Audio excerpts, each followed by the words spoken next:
All right, guys, I just want to do a real quick short on what I do in here.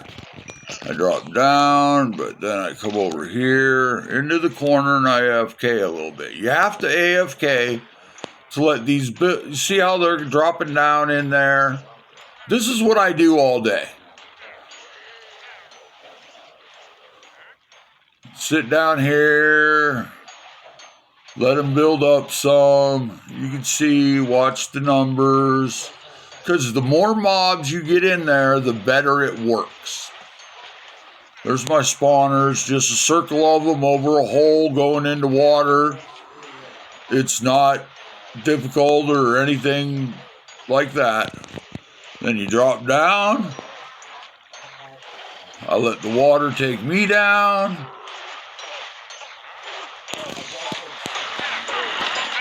And I start fighting. Just killing mobs. That's how I do it.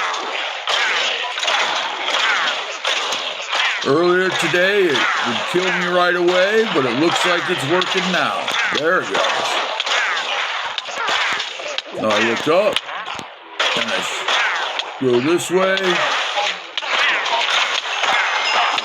and dead. Mommy and Daddy.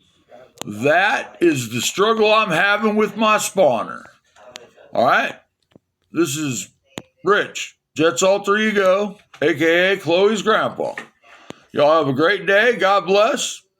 And always remember, God loves you. So do I. Bye.